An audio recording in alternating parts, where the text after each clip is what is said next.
Hello everyone, class 10th का last exam है वो है मैथमेटिक्स का। अब आपने सारे सब्जेक्ट्स के एग्जाम बहुत ही ज्यादा बेहतरीन दिए हैं, तो अब ये जो लास्ट का एग्जाम है इसमें भी सही ढंग से मेहनत करके आपको बेहतरीन करना है। और रही बात मैथमेटिक्स की, मैथमेटिक्स में आपको 300 से भी ज्यादा टॉपिक देखने को मिलेंगे और उनमें जो क्वेश्चंस है वो अप्रोक्सीमेटली 600 से 700 क्वेश्चंस है। तो अब ये जो क्वेश्चन है आपके एनसीईआरटी के या फिर जो भी क्वेश्चंस है उनमें से कुछ ऐसे सिलेक्टेड क्वेश्चंस है जो कि इंपॉर्टेंट है और कुछ ऐसे मोस्ट इंपॉर्टेंट टॉपिक है जो कि आपको एग्जाम से पहले कर लेनी चाहिए। तो आज के इस वीडियो के अंदर हम लोग मैथमेटिक्स के मोस्ट इंपॉर्टेंट क्वेश्चंस डिस्कस करेंगे, प्लस ऑफ एनसीईआरटी के वो क्वेश्चंस जो कि आपको एग्जाम में करने चाहिए, फिर चाहे से आपके स्टैंडर्ड मैथ्स हो या बेसिक मैथ्स हो, क्योंकि NCERT one of the most important है आपके मैथ्स के एग्जाम के लिए। ठीक है, तो अब जो सबसे पहली बात है कि कुछ गलतियां हैं जो कि हमें मैथ्स के एग्जाम में नहीं करनी, बस 4 पॉइंट को ध्यान रखो। सबसे पहली बात तो यह कि एनसीईआरटी के जो एग्जाम्पल्स है ये आपको 100% सॉल्व करने हैं, इनका टोटल आपको सॉल्यूशन करना है कि भैया जिस तरीके से उसमें लिखा हुआ है उसी तरीके से आपको इनको सॉल्व करना है, क्योंकि इससे आपको पता लगेगा कि एग्जाम में स्टेप वाइज किस तरीके से लिखा जाता है। क्योंकि बोर्ड्स के अंदर आंसर का तो हाफ मार्क्स रहते हैं लेकिन बाकी के सारे स्टेप्स के मार्क्स रहते हैं, तो इसलिए ध्यान रहे कि आप एनसीईआरटी एग्जाम्पल्स को सबसे पहले सॉल्व करेंगे। जो सॉल्व्ड एग्जाम्पल्स हैं उनको आपको सॉल्व करना है।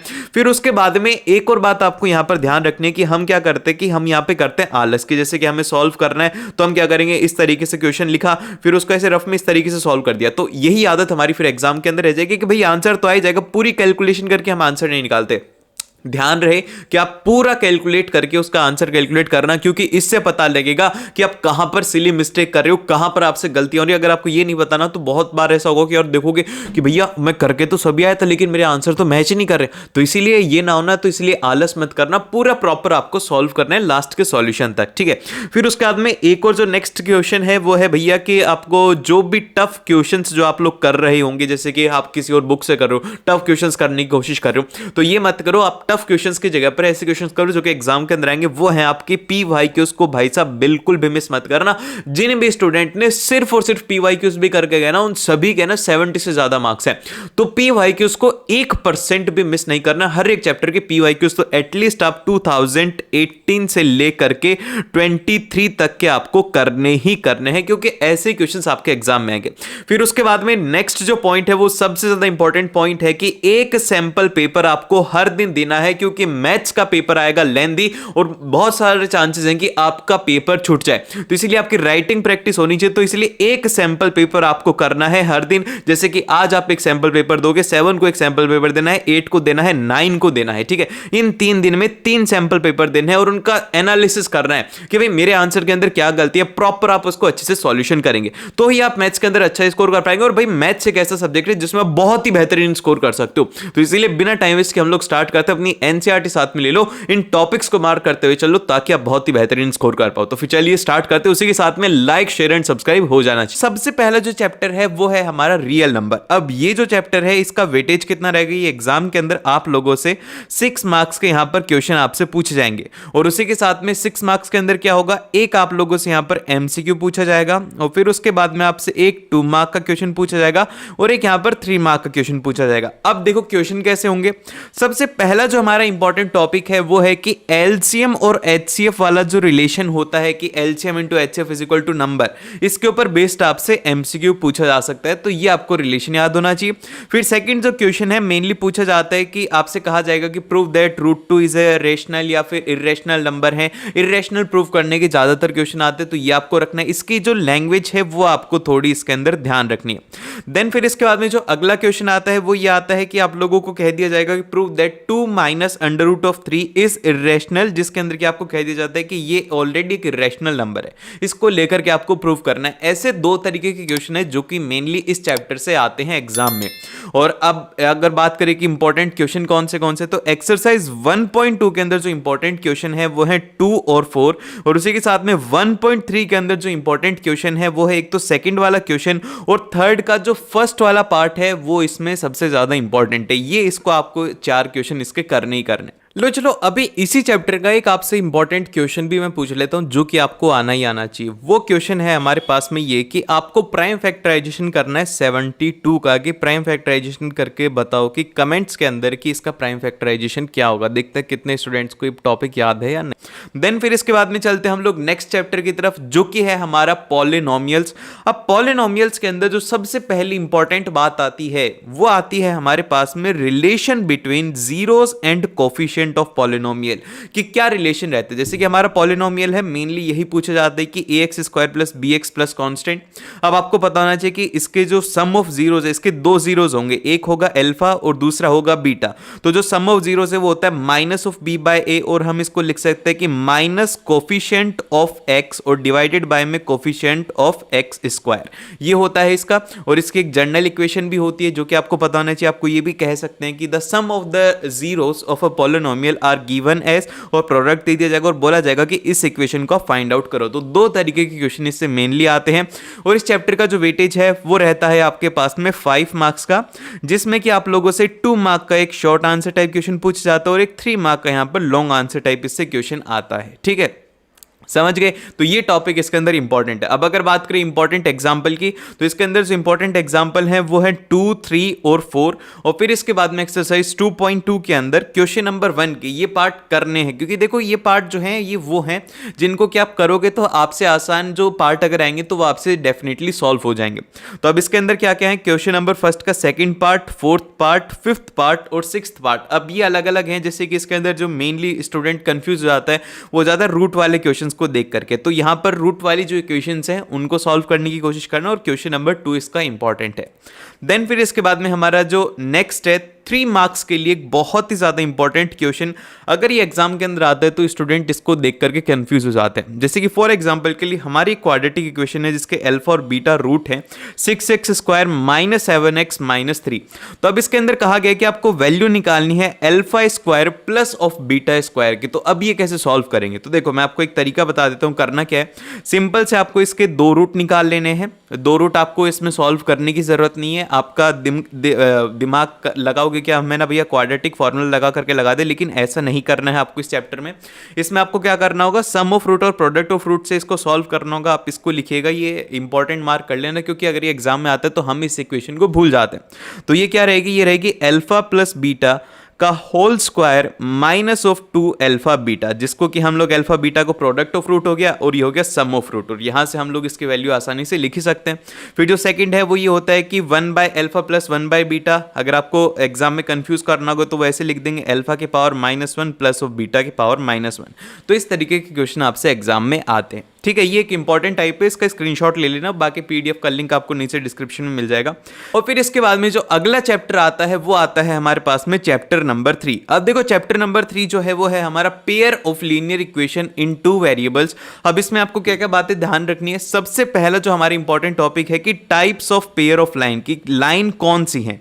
जैसे कि आपको 2 लाइन की इक्वेशन दे दी जाएगी, लाइन 1 की इक्वेशन, लाइन 2 की इक्वेशन, और पूछा जाएगा कि ये लाइन कैसी है, ये लाइन पैरेलल है या फिर कोइंसिडेंट लाइन है। इन दोनों की कंडीशन आपको याद होनी चाहिए, क्योंकि एग्जाम के अंदर सीधा सा आइडेंटिफाई वाला क्वेश्चन आता है कि identify the given type of line. ये एमसीक्यू के अंदर 1 मार्क के अंदर क्वेश्चन पूछा जाता है, और इसका एग्जांपल आप लोग 4 और 6 कर सकते हो। और एक्सरसाइज जो 3.2 है इसमें आप लोगों को ये एग्जांपल करने जरूरी है। 3, 5 और मतलब क्वेश्चन 3, 5 और 7 करना जरूरी है, क्योंकि इनकी जो लैंग्वेज है ना वो आपको यहाँ पर इसमें समझ में आएगी। आप इसकी लैंग्वेज आसानी से पकड़ पाओगे, और आपको लैंग्वेज के रिलेटेड क्वेश्चंस में ही ज्यादातर प्रॉब्लम होती है मैथ्स में।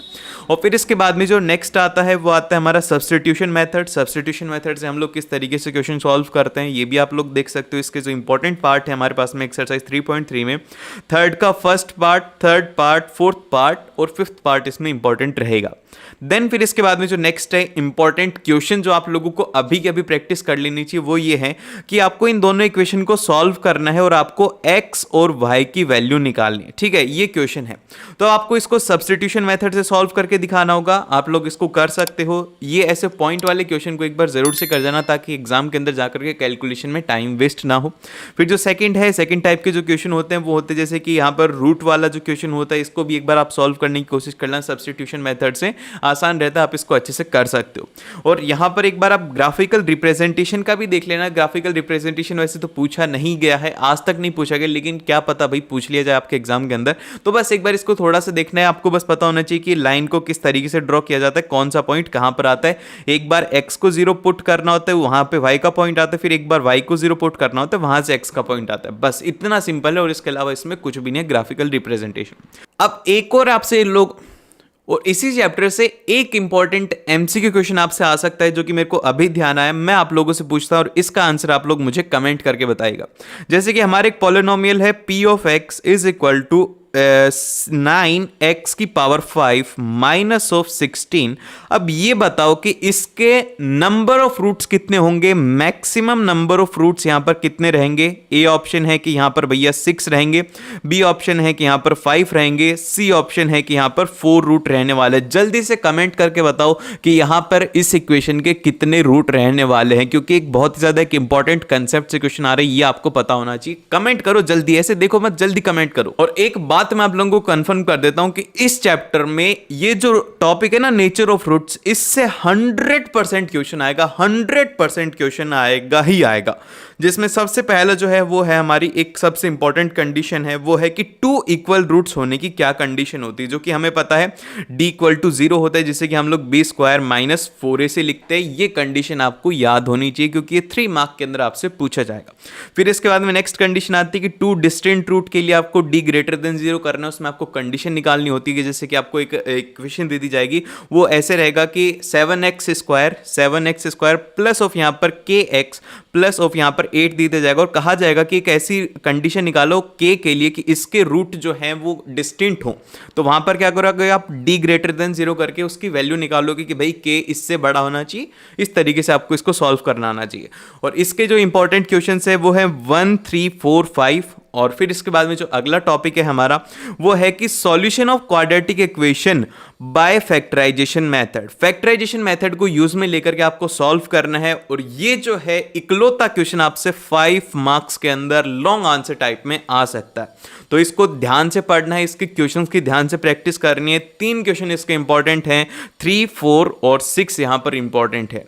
देन फिर इसके बाद में हमारे पास में नेक्स्ट क्वेश्चन आता है क्वाड्रेटिक फार्मूला। क्वाड्रेटिक फार्मूला के अंदर आपको फार्मूला पता होना चाहिए, फार्मूला लगाना है, हमारे पास में आंसर होता है। तो इसके आपको बस याद रखने इस फार्मूला को और इससे रिलेटेड क्वेश्चंस जो रहेंगे वो रहेंगे 4, 5, 7, 9 और 10।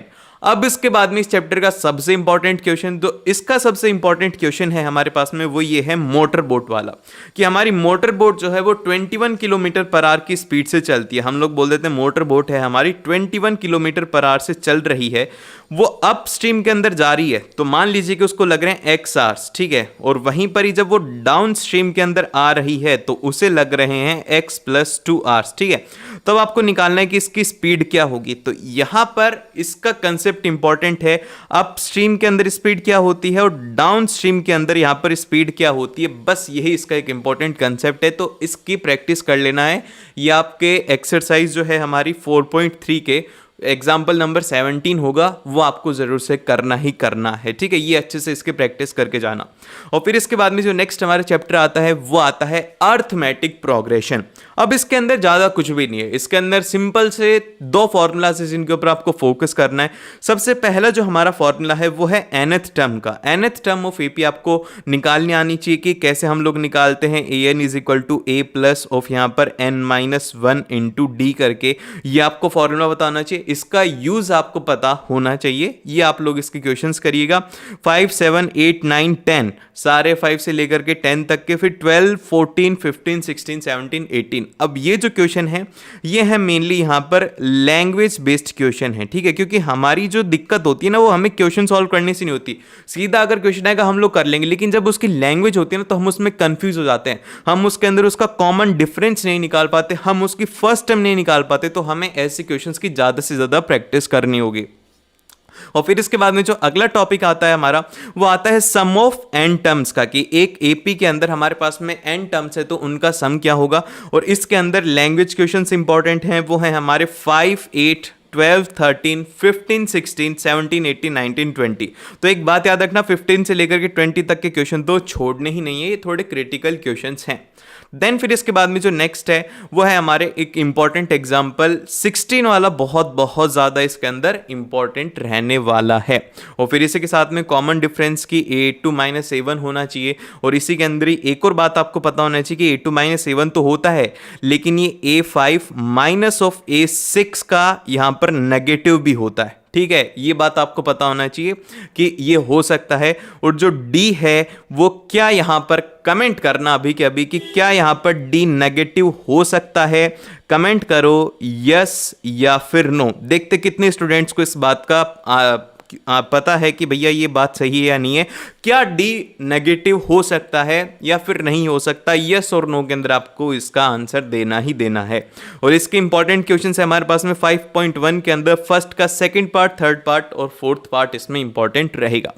अब इसके बाद में जो नेक्स्ट चैप्टर है ना, वो है हमारे पास में चैप्टर नंबर 6, जो कि है ट्राइंगल्स। सबसे ज्यादा इंपॉर्टेंट चैप्टर अगर कोई है तो वो है ट्राइंगल्स, क्योंकि इकलौते इस चैप्टर का वेटेज है करीब करीब 9 से 10 नंबर का। एक तो इसके अंदर एमसीक्यू पूछा जाएगा, और फिर इसके बाद में इससे यहां पर आप लोगों से 2 मार्क के अंदर भी क्वेश्चन मिलेगा, और इसका 3 मार्क के अंदर भी आपको क्वेश्चन देखने को मिलेगा। और क्वेश्चन जो रहेंगे वो रहेंगे यहां पर प्रूव दैट वाले क्वेश्चन। तो अब इस चैप्टर की जो सबसे इंपॉर्टेंट पार्ट है जिससे कि क्वेश्चन आएगा ही आएगा, वो है हमारी बीपीटी थ्योरम। इसको रट लो, बस इसी को रट लो, इससे क्वेश्चन आना कंफर्म ही कंफर्म है। वो ये है कि अगर if the line is parallel to the one of the side of the triangle to the intersect the other side in the distant point and the 2 side divided in the same ratio. ये आपको पता होना चाहिए कि अगर 2 लाइनें parallel हैं और वो ट्रायंगल को एक पॉइंट के ऊपर जाकर के इंटरसेक्ट कर रही हैं, तो वो उनको एक सेम रेशियो के अंदर यहां पर क्या करेंगे, कट करेंगे। ये आपको पता होना चाहिए। और इसके इंपॉर्टेंट क्वेश्चन है हमारे पास में 6.2 के अंदर क्वेश्चन नंबर 4, 5, 7 सबसे ज्यादा इंपॉर्टेंट, जिनको स्टार मार्क कर रखा है उनको स्टार मार्क कर लो और उनकी 2-3 बार आपको प्रैक्टिस करनी है। और क्वेश्चन नंबर 10 इसमें इंपॉर्टेंट है। देन फिर इसके बाद में हमारे पास में जो नेक्स्ट है वो है सिमिलरिटीज ऑफ ट्रायंगल को लेकर के। इसके अंदर 4 कंडीशन इंपॉर्टेंट है, side side side, side angle side, angle side angle, और फिर उसी के साथ में एंगल एंगल साइड। ये 4 चीजें यहां पर इंपॉर्टेंट है। और इसके इंपॉर्टेंट एग्जाम्पल रहेंगे हमारे पास में, एक तो एग्जाम्पल नंबर 7 और एक एग्जाम्पल नंबर 8, और 7 जिसमें सबसे ज्यादा इंपॉर्टेंट है। देन फिर इसके बाद में अगर एक्सरसाइज 6.3 की बात करें तो इसके अंदर आपको क्वेश्चंस जो करने हैं वो करने हैं 2, 3, 4, 7, 8, 10, 12, 14 आपको क्वेश्चंस करने। अब इसमें दिक्कत ये नहीं आएगी कि आपको क्वेश्चन नहीं आएगा, दिक्कत इसके अंदर क्या आएगी कि हमारी जो लैंग्वेज है ना, इसके अंदर हमें ना लैंग्वेज के अंदर ही प्रॉब्लम होगी। हमें समझ में नहीं आएगा कि यार करना क्या है। हमें पता है कि प्रूव दैट करना है, ऑलरेडी क्वेश्चन के अंदर दे रखा है कि ये बात सही है, लेकिन हमसे वो होगा ही नहीं, क्योंकि हमारी जो लैंग्वेज है वो थोड़ी हमने उसकी प्रैक्टिस नहीं कर रखी। तो इस चैप्टर के लिए आप लिख लिख करके प्रैक्टिस करो स्टेप बाय स्टेप कि उसे कैसे आपको प्रूव करना है। देन फिर इसके बाद में जो नेक्स्ट है वो है कि ratio side is equal to corresponding angle by side का होता है। और इंपॉर्टेंट एग्जाम्पल की अगर बात करें तो 3 एग्जाम्पल इंपॉर्टेंट है, 2, 3, 8। और फिर इसके बाद में जो हमारा नेक्स्ट चैप्टर आता है वो आता है कोऑर्डिनेट ज्योमेट्री। अब जो कोऑर्डिनेट ज्योमेट्री है इसके अंदर 2 चीजें सबसे ज्यादा इंपॉर्टेंट है। सबसे पहली जो इंपॉर्टेंट है वो है एक तो इसका डिस्टेंस फार्मूला। डिस्टेंस फार्मूला से आप लोगों में एमसीक्यू क्वेश्चन पूछा जा सकता है, या फिर आप लोगों से अगर थोड़ा ज्यादा टफ क्वेश्चन पूछना होगा तो वो आप लोगों से लैंग्वेज बेस्ड क्वेश्चन पूछ लेंगे। जैसे कि वो वाला क्वेश्चन था ना कि 3 लोग दौड़ रहे हैं या फिर क्लास के अंदर बच्चे बैठे हैं, ये उनका कोऑर्डिनेट है तो उनकी डिस्टेंस निकालो। इस तरीके से आपको क्वेश्चन इसमें देखने को मिल सकता है। तो अब हमारा डिस्टेंस फार्मूला होता है D is equal to x2 minus x1 का whole square plus of y2 minus y1 का होल स्क्वायर का होल अंडर रूट होता है। और इसके इंपॉर्टेंट क्वेश्चन एक्सरसाइज 7.1 के अंदर क्वेश्चन नंबर 5 इंपॉर्टेंट है, जो कि मैं आप लोगों को बता रहा था ना कि क्लास के अंदर बच्चे बैठे रहते हैं। जैसे राहुल यहाँ पर बैठा है, श्याम सेकंड रो के अंदर 5th कॉलम के ऊपर बैठा है, और जो हमारा रोहित है वो बहुत ही ज्यादा पीछे बैठा है। तो इस तरीके से उनकी डिस्टेंस निकालनी होती है, ये आपको पता होना चाहिए। और क्वेश्चन नंबर 3 है कोलिनियर वाली कंडीशन का, कि कोलिनियर पॉइंट कौन से होते हैं, तो ये आपको पता होना चाहिए कि कोलिनियर के लिए क्या कंडीशन होती है, अगर एग्जाम के अंदर आ जाए तो ऐसा ना हो कि हमें पता ही ना हो कि कोलिनियर क्या होता है। देन फिर इसके बाद में जो नेक्स्ट आता है वो आता है सेक्शन फार्मूला। सेक्शन फार्मूला के अंदर सिर्फ और सिर्फ आपको इंटरनल डिवीजन का पढ़ना है, एक्सटर्नल वाला नहीं पढ़ना। इसमें सबसे इंपॉर्टेंट क्वेश्चन है 7.2 के अंदर क्वेश्चन नंबर 3 और 5, 8, 9, जिसमें 3 सबसे ज़्यादा इंपॉर्टेंट है इसमें। और फिर इसके बाद में एग्जाम्पल की अगर बात करें तो एग्जाम्पल है यहाँ पर 3, 5, 9 सबसे ज़्यादा इंपॉर्टेंट है, और उसके अलावा अगर टाइम हो तो 4 और 7 को भी एक बार देख लेना। और अब इसके बाद में जो चैप्टर आता है वो आता है हमारा ट्रिग्नोमेट्री। अब ट्रिग्नोमेट्री का अगर मैं आपको वेटेज बताऊं ना, वो रहता है 15 से 16 मार्क्स का। अब आप बोलोगे कि भैया एक चैप्टर का इतना कैसे हो सकता है? इतना ही होता है। वो जो एप्लीकेशन ऑफ ट्रिग्नोमेट्री वो भी इसी के अंदर ही इंक्लूडेड होता है, और उसके यहाँ पर आपको 3 मार्क्स के अंदर क्वेश्चन देखने को मिलता है, या फिर एक केस बेस्ड क्वेश्चन देखने को मिलता है। 7 नंबर उसके और 8 से 10 नंबर इसके, तो टोटल मिलाकर के 15 से 16 नंबर का ये पूरे चैप्टर आता है ट्रिग्नोमेट्री।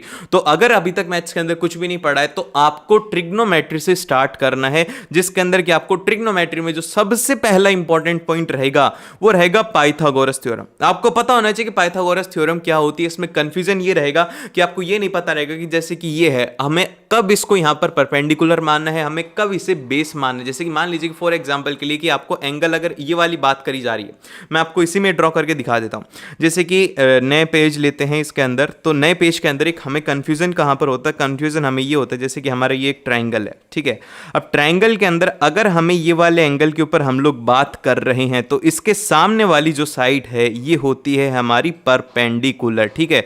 परपेंडिकुलर ये साइड होती है, और इसके जो इधर वाली साइड होती है नीचे वाली, ये साइड होती है बेस, ठीक है, जब हम बात कर रहे हैं इस एंगल की। और वहीं पर ही अगर हम लोग इस एंगल को चेंज कर देते हैं, यहां पर हम इस एंगल को यूज लेते हैं, तो इसके सामने वाली साइड क्या हो जाएगी, वो हो जाएगी इस टाइम के ऊपर परपेंडिकुलर, और इसके पास वाली जो साइड हो जाएगी वो हो जाएगी बेस। तो ये पता होना चाहिए पाइथागोरस थ्योरम के अंदर, क्योंकि इसी से ही बेस्ड आपसे एमसीक्यू क्वेश्चन आपको देखने को मिलेगा। वो ये है कि आपको वैल्यू दे दी जाएगी कि tan a की वैल्यू है 3/4, तो आपको बताना है कि sin a की वैल्यू क्या रहेगी। तो ये क्वेश्चन आप लोगों के लिए है, इसका भी आंसर जल्दी से कमेंट करके बताओ। देखो, आप जितना ज्यादा फास्ट आप रिस्पॉन्स करोगे ना, उतनी ज्यादा चीजें आपको याद रहेंगी। और यहां पर कोई भी नहीं देख रहा कि आप सही दोगे या गलत दोगे, आप बस आंसर दो। मैं हर एक जो भी कमेंट करता हूं उसको मैं रिप्लाई जरूर से करता हूं। देखते हैं कि यहां पर मैं रिप्लाई देना भूल जाता हूं या फिर आप लोग कमेंट करना भूल जाते हो, ठीक है। तो यहां पर हमारे पास में एक्सरसाइज 8.1 के अंदर जो सबसे इंपॉर्टेंट क्वेश्चन है वो है यहां पर एक तो क्वेश्चन नंबर 3 और 7 इसके अंदर सबसे ज्यादा इंपॉर्टेंट है। 9 और 10 आपको क्वेश्चन इसमें करना है, क्योंकि बेसिकली इसके अंदर आप लोगों को यह सिखाया जा रहा है कि किस तरीके से आपको वैल्यूज को यूज करना है। आपको वो वाली टेबल तो याद ही होगी, कौन से वाली, वो है पाकिस्तान भूखा प्यासा, हिंदुस्तान हरा भरा, ठीक है। बस ये वाली टेबल इसके अंदर इंपॉर्टेंट है। ये एक्सरसाइज जो 8.1 है वो इसी के ऊपर ही बेस्ड है पूरी की पूरी, ठीक है। देन फिर इसके बाद में जो नेक्स्ट है वो है हमारी ट्रिग्नोमेट्रिक टेबल। ये सबसे ज्यादा इंपॉर्टेंट है, आपको वैल्यूज हाथ के ऊपर याद होनी चाहिए कि साइन 30 डिग्री की वैल्यू क्या होती है। साइन 30 डिग्री की वैल्यू होती है हाफ, और इसी का ये आपको है ना, बस साइन की याद रखो, उसके बाद में आपको सारी की सारी वैल्यूज अपने आप याद हो जाएंगी, ठीक है। अब इसमें इंपॉर्टेंट चीजें क्या हैं, इसके अंदर इंपॉर्टेंट चीजें एक तो क्वेश्चन नंबर 1 और एक है क्वेश्चन नंबर 3। ये बहुत ही ज्यादा इंपॉर्टेंट क्वेश्चन है। अब ध्यान से देखना, आपको ये समझ में आ जाएगा कि मैंने इसको क्यों इंपॉर्टेंट कहा है, क्योंकि इसके अंदर जो वैल्यूज यूज में ली गई हैं वो थोड़ा आप लोगों से कैलकुलेशन उसके अंदर थोड़ी ज्यादा है। तो ये 2 क्वेश्चन आपको एक्सरसाइज 8.2 के अंदर करने हैं। और फिर इसके बाद में जो हमारे पास में नेक्स्ट क्वेश्चन आता है वो आता है trigonometry ratios of a complementary angle.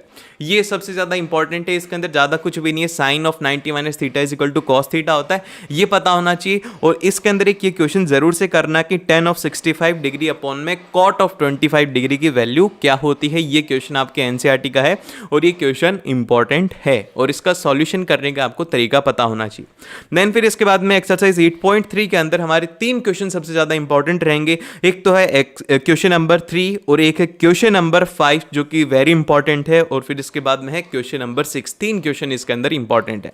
फिर इसके बाद में अगला जो चैप्टर है वो है हमारा एप्लीकेशन ऑफ ट्रिग्नोमेट्री। अब इसका जो सबसे पहला टॉपिक है वो है हमारा एंगल ऑफ एलिवेशन को लेकर के। अब देखो, एंगल ऑफ एलिवेशन ज्यादा टफ नहीं है, लेकिन इसको टफ बना देती है ये वाली चीज कि एक मूविंग कार आती है towards a building with the speed of 60 kilometre per hour की स्पीड से वो उसकी तरफ जा रही है। इनिशियली उसका एंगल था 30 डिग्री, अब उसका एंगल हो गया 60 डिग्री। तो 30 मिनट्स के अंदर तो आपको निकालने की हाइट ऑफ बिल्डिंग यहां पर क्या रहने वाली है, ये सबसे ज़्यादा इंपॉर्टेंट पार्ट है। इसमें आपको एक तो इसका डायग्राम बनाना आना चाहिए, जैसे कि अभी हमने क्वेश्चन किया तो इसके अंदर ये हो गई हमारी बिल्डिंग और ये हो गई हमारी कार। इनिशियली ए पॉइंट के ऊपर थी, 30 मिनट्स के बाद में ये यहाँ से यहाँ पर आ गई, ये बी पॉइंट हो गया। तो ये जो दूर वाला पॉइंट होता है ये होता है हमारे छोटे एंगल का, ये कितना हो गया 30 डिग्री। फिर उसके बाद में ये वाला जो पॉइंट है ये हो गया 60 डिग्री। अब ये डिस्टेंस कितना रहेगा, तो अभी ये जो हमारा डिस्टेंस है ए बी का, हम लोग इसे कैसे निकालेंगे, इसके लिए आपको वो फॉर्मूला तो पता ही होगा, वो होता है स्पीड इज इक्वल टू होता है हमारे पास में डिस्टेंस अपॉन में टाइम। तो हमें दो चीजें दे दी गई हैं, यहाँ पर टाइम दे दिया गया है, स्पीड दे दी गई है, तो हम लोग इसे इधर ट्रांसफर करेंगे तो यहाँ से डी की वैल्यू आ जाएगी और इससे हम लोग इसको आसानी से सॉल्व कर सकते हैं। बस ये इसका एक इंपॉर्टेंट कंसेप्ट था। उसके बाद में जो नेक्स्ट पॉइंट है हमारा वो है यहाँ पर इसके एग्जाम्पल काफी ज्यादा इंपॉर्टेंट है, क्योंकि उसके अंदर प्रॉपर लैंग्वेज बेस्ड यहाँ पर क्वेश्चन देखने को मिलेंगे। 2, 4, 5, 6 यहाँ पर इंपॉर्टेंट है।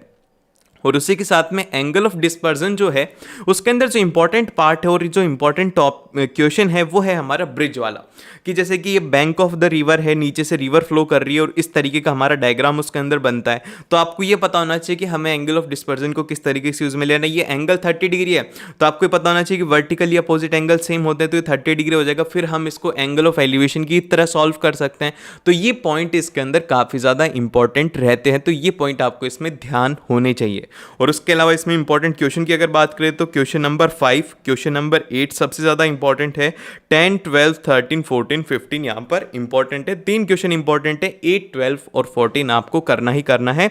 ये एक इंपॉर्टेंट पॉइंट है। अब इसके बाद में जो अगला चैप्टर आता है हमारा वो आता है चैप्टर नंबर 10, जो कि है सर्कल्स का। अब इस चैप्टर से आप लोगों को क्वेश्चंस कैसे देखने को मिलेंगे, एक तो आपको देखने को मिलेगा यहाँ पर 3 मार्क का क्वेश्चन और एक आपको देखने को मिलेगा यहाँ से एमसीक्यू, जो कि फर्स्ट वाली थ्योरम है ना, कि अगर कोई भी टेंजेंट सर्कल के ऊपर ड्रॉ करी जाती है तो उसका रेडियस ये वाला जैसे कि पी क्यू है और ओ क्यू का जो एंगल है वो रहता है 90 डिग्री। ये आपको पता होना चाहिए, इसके ऊर बेस्ड एक आपसे एमसीक्यू क्वेश्चन पूछा जाएगा। फिर जो सेकेंड क्वेश्चन है वो आता है हमारे पास में थ्योरम 10.2 से, जो कि हमें ये कहती है कि अगर कोई भी एक एक्सटर्नल पॉइंट है जैसे कि हमारा पॉइंट P, तो इससे अगर आप कोई भी टेंजेंट ड्रॉ करोगे सर्कल के ऊपर तो उनकी जो लेंथ है वो बराबर रहेगी। PR इज इक्वल टू रहता है P क्यूब। बस ये आपको इस थ्योरम का पता होना चाहिए और आपको इसका प्रूफ पढ़ना है, ठीक है। इसका आपको प्रूफ आना चाहिए कि इसको प्रूफ किस तरीके से किया जाता है, क्योंकि उसके हेल्प से आप क्वेश्चंस को बहुत ही ज्यादा आराम से और आसानी से सॉल्व कर सकते हैं। देन फिर इसके बाद में जो हमारे पास में नेक्स्ट क्वेश्चन आता है वो एक बहुत ही ज्यादा इंपॉर्टेंट क्वेश्चन है, जो कि बहुत बार पूछा गया एग्जाम के अंदर और PYQs के अंदर भी आपको ये बहुत बार देखने को मिलेगा। वो ये है कि एक सर्कल है जिसको कि सर्कमस्क्राइब करके रखा है, एक हमारा जो है एक क्वाड्रिलेटरल है उसने, जैसे कि क्वाड्रिलेटरल ABCD ने सर्कमस्क्राइब करके रखा हुआ एक सर्कल को। तो आपको प्रूव क्या करना है, प्रूव ये करना है कि AB plus BD is equal to AC plus CD। तो इसके अंदर कौन सी वाली थ्योरम लगेगी, वो लगेगी हमारी अभी वाली 10.2 कि यहाँ पर ये जो पॉइंट है ये इक्वल रहेंगे, जैसे कि यहाँ पर CP इज इक्वल टू हो जाएगा हमारे पास में CS के, ठीक है, ये दोनों इक्वल हो गए। फिर उसके बाद में यहाँ पर SD इज इक्वल टू यहाँ पर हो जाएगा RD के बराबर हो। फिर उसके बाद में ऐसे करके हम लोग इनको ऐड करके आसानी से इसे दिखा सकते हैं। तो ये क्वेश्चन की आपको प्रैक्टिस करनी, क्योंकि इसके अंदर ये थ्योरम 4 बार हम लोग इसे यूज में लेंगे। फिर इसके बाद में जो हमारे पास में नेक्स्ट इंपॉर्टेंट क्वेश्चन है वो ये है कि क्वेश्चन नंबर 2, 3, 7 और ये जो थर्ड वाला और 8th वाले बहुत ही ज्यादा इंपॉर्टेंट है, इनको आपको पढ़ना है। और इसके जो एग्जाम्पल है वो तो आपको सभी के सभी एक साथ ही पढ़ने होंगे, क्योंकि उनकी जो लैंग्वेज है वो आपको पता लगेगी। स्टेप्स बाय स्टेप्स आपको मैथ्स के अंदर कैसे लिखना होता है ये आपको मैथ्स का एग्जाम्पल देख करके ही पता लगेगा। और फिर इसके बाद में हमारे पास में जो नेक्स्ट चैप्टर आता है वो आता है एरिया रिलेटेड टू सर्कल का। अब इसके अंदर आपको क्या क्या चीजें याद रखनी है, आपको फॉर्मूलाज पता होना चाहिए। सबसे पहला तो एरिया ऑफ सेक्टर क्या होता है, उसी के साथ में लेंथ ऑफ आर्क का फॉर्मूला क्या होता है, ये दोनों के दोनों फॉर्मूला आपको पता होना चाहिए, क्योंकि ये पूरा चैप्टर फॉर्मूला बेस्ड है, इसके अंदर कोई भी ज्यादा लॉजिकल बातें हैं ही नहीं। फिर इसके बाद में जो सेकंड है वो है एरिया ऑफ सेगमेंट, ये थोड़ा इंपॉर्टेंट है। इसका जो फॉर्मूला है वो अलग रहता है कि एरिया ऑफ सेक्टर जो कि यहाँ वाला है θ/360 इंटू पाई आर स्क्वायर होता है। फिर उसके बाद में minus of area of triangle जो कि फॉर्म होता है वो हमें बनाना है। अब सेक्टर क्या होता है, जैसे कि ये वाला जो सेक्टर है ये पूरा एरिया जो है ये होता है सेक्टर, ट्राइंगल नहीं होता। और वहीं पर ही अगर मैं इसको ऐसे कट कर दूं, जैसे कि हमने ऐसे इसे कट कर दिया, तो ये जो बचा हुआ एरिया है ये होता है हमारे पास में सेगमेंट का और इसमें से हम लोग इस ट्राइंगल के एरिया को सब्ट्रैक्ट करते हैं जहां से कि हमें मिल जाता है इसका एरिया। और फिर इसके बाद में हमारे पास में जो नेक्स्ट इसके इंपॉर्टेंट क्वेश्चन है वह है हमारे पास में 2, 3, 4 इसके अंदर इंपॉर्टेंट है। ये वो वाला क्वेश्चन है आई थिंक कि जैसे कि एक स्क्वायर हमारे पास में फील्ड है और उसके अंदर हमने एक पॉइंट के ऊपर गाय को बांध दिया, फिर उसके बाद में वो इस तरीके से खाती है तो वो कितना मतलब चारा खा पाएगी, कितनी स्पीड के अंदर खा पाएगी, ऐसा क्वेश्चन इसके अंदर पूछा गया है। तो वो इंपॉर्टेंट पॉइंट है। फिर उसके बाद में 8th हो गया, 10th हो गया, 11th हो गया, ये क्वेश्चन सबसे ज्यादा इंपॉर्टेंट है। अगर टाइम नहीं है तो अगर स्टार वाले क्वेश्चन भी कर लोगे तो भी बहुत अच्छी बात है। फिर इसके बाद में एक इंपॉर्टेंट क्वेश्चन यहाँ पर एडिशनल ये है कि जैसे कि आपसे क्वेश्चन में ये आता है कि एक हमारा व्हील है वो घूम रहा है, उसकी रेडियस आपको दे दी जाएगी और पूछा जाएगा कि 1 किलोमीटर के अंदर उसके कितने राउंड होंगे। ये एक इंपॉर्टेंट कंसेप्ट है, सर्कमफ्रेंस ऑफ सर्कल से रिलेटेड है। तो आपको ये पता होना चाहिए डिस्टेंस इज इक्वल टू आप लोग बोल दोगे n into circumference of circle, जो कि हो जाएगा हमारा 2πr, और यहां से आप लोग निकालोगे कि नंबर ऑफ रिवॉल्यूशन उसके कितने हुए, क्योंकि एक रिवॉल्यूशन के अंदर जब वो एक रिवॉल्यूशन कंप्लीट करेगा तो सर्कमफ्रेंस ऑफ सर्कल कंप्लीट होगा, जो कि होगा हमारे पास में 2πr। ठीक है, ये आपको छोटी छोटी चीजें लेकिन ये बहुत ही ज्यादा इंपॉर्टेंट है आपके एग्जाम के पॉइंट ऑफ व्यू से। और फिर इसके बाद में नेक्स्ट जो चैप्टर है वो है हमारा चैप्टर नंबर 12, जो कि है सरफेस एरिया एंड वॉल्यूम।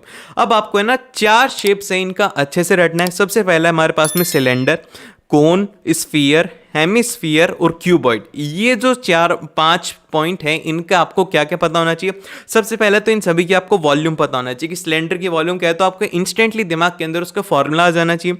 फिर सेकंड है कि टोटल सरफेस एरिया आपको पता होना चाहिए कि टोटल सरफेस एरिया हम लोग किस तरीके से कैलकुलेट करते हैं। फिर जो थर्ड है वो एक इंपॉर्टेंट पॉइंट है कि कई बार हमसे क्वेश्चन के अंदर बोल दिया जाता है कि हमने आर्मी टेंट बनाया है, किस शेप के अंदर, सिलेंडर के ऊपर हमने कोन लगा दिया, तो आप ये बताओ कि उसको पेंट करने का कितना मतलब कितना खर्च आएगा, या फिर ये बोल दिया जाता है कि वो जो कैनवास है उसको कितना कैनवास उसके ऊपर लगेगा। इस तरीके के क्वेश्चन आते हैं। एक तरीके से ये हमसे बोलना चाह रहे हैं कि आपको लेटरल सरफेस एरिया निकालना है, लेकिन ये ऐसा नहीं बोलेंगे, या फिर इसे कर्व्ड सरफेस एरिया भी बोलते हैं, सीएसए भी कहते हैं, एलएसए भी कहते हैं, ये भी बोलते हैं। तो आपसे ये पॉइंट आपको पता होना चाहिए कि अगर जैसे कि बोलते जाए कि भाई पेंट करना है और स्पेशली कहा जाए कि टॉप और बॉटम को करना है तो आपको टोटल एरिया लेना है, अदरवाइज आपको सिर्फ और सिर्फ ये डिफॉल्ट मान करके आपको कर्व्ड सरफेस एरिया ही उसके अंदर लेना है। फिर इसके बाद में जो नेक्स्ट पॉइंट आती है हमारे पास में इंपॉर्टेंट पॉइंट है वो है कि इसकी कुछ शेप्स, जैसे कि फर्स्ट शेप कि सिलेंडर है, सिलेंडर से हमने क्या करा कि एक हेमिस्फेरिकल शेप उससे बाहर निकाल लिया, तो अब इसकी वॉल्यूम क्या रहेगी, ऐसे क्वेश्चन यूजुअली आते हैं। फिर सेकंड ये आता है कि हमने कोन के ऊपर स्फीयर को लगा दी, हेमिस्फीयर को लगा दिया है, तो क्या रहेगा। फिर उसके बाद में जो थर्ड है वो अभी मैं आपको बता रहा था टेंट वाला, कि टेंट के अंदर जैसे कि नीचे सिलेंड्रिकल है ऊपर कोन लगा दिया तो क्या होगा। और इसके अंदर एक इंपॉर्टेंट पॉइंट और है वो है स्लैंट हाइट का, आपको स्लैंट हाइट इसमें कैलकुलेट करनी आनी चाहिए। देन फिर इसके बाद में जो नेक्स्ट हमारे पास में इसमें इंपॉर्टेंट क्वेश्चन की अगर बात करें तो इंपॉर्टेंट क्वेश्चन है इसके अंदर 1, 3, 4, 5 और 6। 5 वाला जो क्वेश्चन है इसकी लैंग्वेज थोड़ी इंपॉर्टेंट है, लैंग्वेज आपको एक बार देखनी होगी। इसकी एग्जाम्पल के अंदर बात कर रहा हूं मैं, एग्जाम्पल है ये। फिर इसके बाद में 12.1 अगर एक्सरसाइज की बात करें तो इसके अंदर इंपॉर्टेंट क्वेश्चन है हमारे पास में 2, 4, 6, 8, 9 यहां पर इंपॉर्टेंट क्वेश्चन है। फिर इसके बाद में 12.2 के अंदर वो जो गुलाब जामुन वाला क्वेश्चन है ना, वो एक बार जरूर से देख लेना, क्योंकि उसके अंदर क्या हो रहा है, सबसे पहले आपको सिलेंडर की वॉल्यूम कैलकुलेट करनी है, फिर उसके बाद में आपको पूरे स्फीयर की वॉल्यूम कैलकुलेट करनी है, फिर उसके बाद में उसकी सिरप की वॉल्यूम कैलकुलेट करनी है। तो ये एक तरीके का पूरा पूरा कंबाइंड क्वेश्चन है जो कि आपका चैप्टर पूरा रिवाइज करवा देगा। तो थर्ड वाला जो क्वेश्चन है वो जरूर से देखना है। फिर 5 और 8 क्वेश्चन यहाँ पर इंपॉर्टेंट है, 3, 4, 5, 6, 8 यहाँ पर क्वेश्चन इंपॉर्टेंट है। फिर इसके बाद में जो नेक्स्ट चैप्टर आता है वो आता है हमारा स्टैटिस्टिक्स। अब स्टैटिस्टिक्स के अंदर बहुत ही सिंपल चैप्टर है, ज़्यादा हम लोग इससे इग्नोर करते हैं, लेकिन इसे एक बार पढ़ के जाना, क्योंकि फ्री के अंदर आप लोगों को यहां पर 5 मार्क्स दिलवा देगा।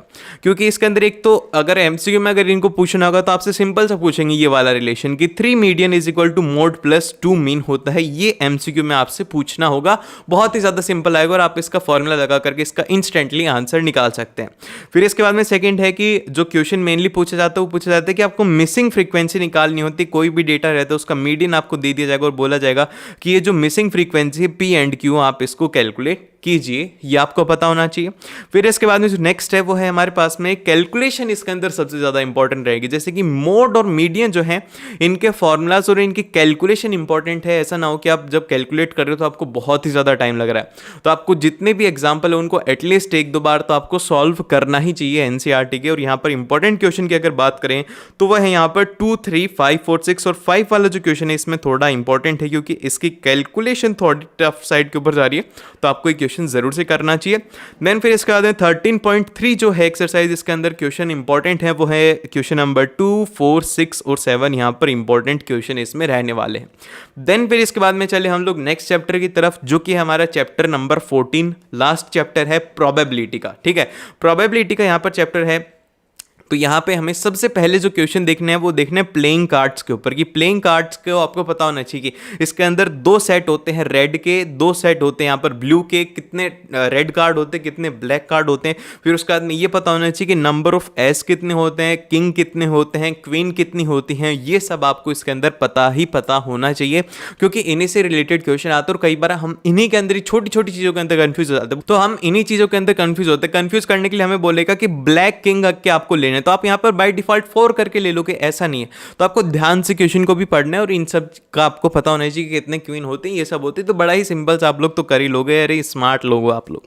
फिर इसका अंदर जो सेकंड इंपॉर्टेंट टॉपिक है वो है 2 डाइस को जब हम एक साथ थ्रो करते हैं तो उसकी जो प्रोबेबिलिटी टेबल होती है, हम लोग जो जैसे कि ऑब्जर्वेशन के लिए बनाते हैं ना, ऑब्जर्वेशन टेबल की क्या होती है, तो वो वाली ऑब्जर्वेशन टेबल आपको याद होनी चाहिए। कि जैसे कि कई बार बोल देगा कि आपको है ना 2 डाइस को हमने एक साथ थ्रो किया, तो आप ये बताओ कि जब हम उन दोनों को ऐड कर रहे हैं ना तो उसमें ऑड नंबर आ रहे हैं, तो उनकी प्रोबेबिलिटी बताओ कि वो कितनी होगी। तो ये आपको कैलकुलेट करना आनी चाहिए। तो ये ऑब्जर्वेशन टेबल आपको याद रखनी है, मतलब बनानी आनी चाहिए। फिर इसके बाद में जो नेक्स्ट है हमारे पास में वो है कि 3 कॉइन्स को अगर एक साथ टॉस कर दिया जाए तो क्या होगा, उनकी आपको ऑब्जर्वेशन टेबल बनानी आनी चाहिए कि किस तरीके से ऑब्जर्वेशन टेबल बनती है। देन फिर इसके बाद में एक इंपॉर्टेंट पॉइंट है वो ये है कि probability of not happening any event, कि कोई भी इवेंट नहीं हो रहा तो आपको उसकी नहीं कैलकुलेट नहीं करनी, उस इवेंट की को 1 में से माइनस कर देना है। ठीक है, ये समझ गए। फिर इसके बाद में 14.1 के अंदर इंपॉर्टेंट क्वेश्चन है क्वेश्चन नंबर 7, क्वेश्चन नंबर 9, 12, 13, 14, 16, 17, 22 और 23। 3 क्वेश्चन सबसे ज्यादा इंपॉर्टेंट है, क्वेश्चन नंबर 9, क्वेश्चन नंबर 14 और क्वेश्चन नंबर 17। तो बस इतना ही था। अगर आपने इस वीडियो को यहां तक देखा है तो द एंड जरूर से लिखना ताकि पता लगे कि भाई कितने स्टूडेंट हैं जिन्होंने लास्ट तक देखा है। और मिलते हैं आप लोगों को नेक्स्ट वीडियो के अंदर, and all the very best.